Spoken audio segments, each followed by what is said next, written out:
Hola, ¿qué tal? Soy la profe Lucía y en este vídeo vamos a ver cómo se agrupan datos en intervalos. Lo primero que me dan es un problema en el que me dicen que tenemos los pesos en kilogramos de 20 estudiantes, que vamos a suponer que son de primaria porque estos pesos son muy chiquitillos, ¿vale? Pero bueno, nos dan estos 20 datos y tenemos que agruparlos en intervalos de la misma amplitud. Entonces, para ello hacen falta tres valores que hay que calcular. El primero es el rango recorrido, el segundo el número de intervalos en el que vamos a agrupar estos 20 datos y el tercero va a ser la amplitud de cada intervalo, es decir, de cuánto en cuánto vamos a agrupar los datos en un intervalo. Lo primero, el rango en recorrido no es más que la diferencia, la resta, entre el mayor valor menos el menor. En nuestro caso, si nos ponemos aquí a buscar con cuidadito, el mayor dato es el 62 y el menor dato, el mínimo, es el 38. Entonces, si hago la resta del valor máximo menos el valor mínimo, me sale 24. Ese es mi rango o recorrido de todos los datos, es decir, la diferencia que hay entre el mayor y el menor. Luego vamos a calcular el número de intervalos, que se puede hacer de dos formas distintas. O bien, algunos libros, pero más bien en los primeros cursos de la ESO, se calcula haciendo aproximadamente la raíz cuadrada de n, siendo n el número total de datos, que en nuestro caso sería raíz cuadrada de 20, que si lo calculamos sale aproximadamente, un poquito menos de 5, 4,5 aproximadamente. Bien, ¿qué ocurre? Pues que si nos sale que la raíz cuadrada de 20 es aproximadamente 4,5, vamos a coger 5 intervalos porque preferimos que sea un número impar y aproximamos a la alza.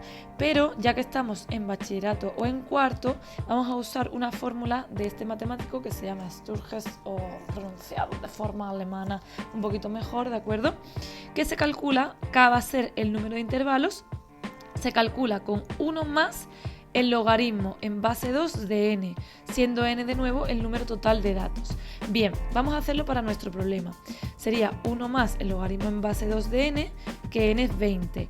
Ahora aquí, para los que no tenéis esta tecla en la calculadora, que ya lo mete directamente el logaritmo en base 2 de 20, tenemos que hacer un cambio de base de logaritmo, que eso era una de las propiedades que se veía cuando se estudian los logaritmos.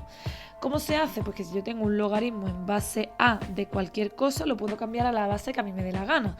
En este caso he llamado logaritmo en base de del de arriba, de p, partido la misma base que yo quiero, que en este caso le he llamado b, de la base anterior, que es a. Entonces, en nuestro caso, la tecla que todo el mundo tiene en su calculadora es esta, que es el logaritmo decimal. Ahí no aparece el 10, pero log, cuando no tiene nada, aquí es un 10. Entonces vamos a pasarlo a esa base. ¿Cómo sería? El 1 más lo dejo y ahora esto sería logaritmo en base 10 del de arriba, de 20, dividido entre logaritmo en base 10, que no se pone, de la antigua base de 2.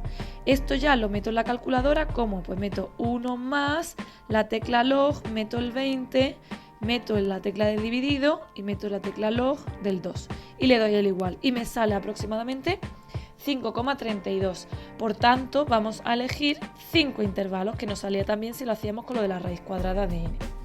Y el último paso que hay que hacer es la amplitud del intervalo, es decir, cómo, de cuánto en cuánto vamos a ir en cada intervalo. ¿Cómo se calcula? Pues se calcula dividiendo el recorrido o el rango entre el número de intervalos. En nuestro caso nos ha salido 24 partido 5, que aproximadamente es 4,8. Por tanto, vamos a elegir que la amplitud va a ser 5, es decir, cada intervalo va a ir de 5 en 5. ¿Cómo se procede a agrupar nuestros datos? Pues mirad, lo he vuelto a poner aquí para que nos sea más fácil. Estos eran todos nuestros datos. Vamos a empezar por el pequeño. El más pequeño, el menor dato era el 38.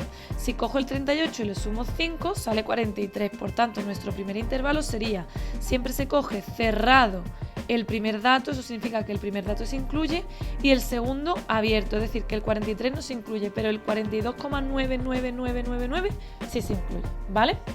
En el siguiente intervalo, ¿cómo sería? Pues sería 43 y a 43 le sumo 5, que es la amplitud, sería hasta 48 abierto, y así con los 5 intervalos. ¿Pero qué ocurre?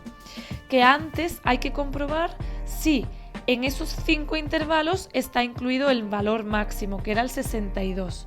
¿vale?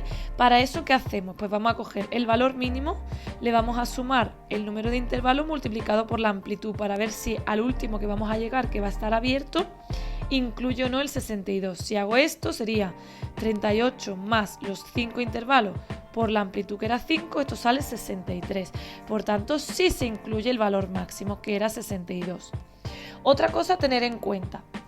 Si yo lo hago así tal cual, por eso pone aquí observación, si yo lo hago tal cual, cuando trabajamos con intervalo hay una cosa muy importante, que es que yo no voy a trabajar con el intervalo entero, yo voy a trabajar con un representante, y ese representante de cada intervalo se llama marca de clase y se denota por x sub i, x sub 1, x sub 2, x sub 3, ¿vale? ¿Cómo se calcula la marca de clase? Pues se calcula sumando los extremos de cada intervalo.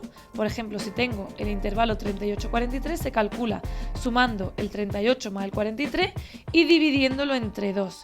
¿Qué ocurre? Que al dividir entre 2, si la suma me da un número impar, van a salir decimales. Y lo normal es que no nos apetezca mucho trabajar con decimales. ¿Qué es lo que pasa si, o qué es lo que vamos a hacer si nos sale un número decimal?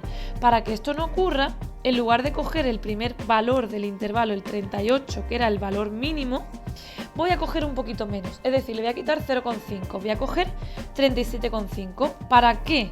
Para que así, al sumar 37,5 más el otro extremo, que 37,5 más 5 sería 42,5, me va a salir un número par, y al dividirlo entre 2 no me va a salir 40,5, me va a salir 40, que es un número mucho más fácil para luego calcular todos nuestros parámetros en la tabla. Bien, pero por último hay que comprobar si al hacer esto de coger el 37,5, al hacer el último intervalo queda incluido el valor máximo, y vamos a hacer la misma comprobación que antes. Cojo el primero, que hemos dicho que va a ser el 37,5, le sumo los 5 intervalos por la amplitud 5 y me sale 62,5.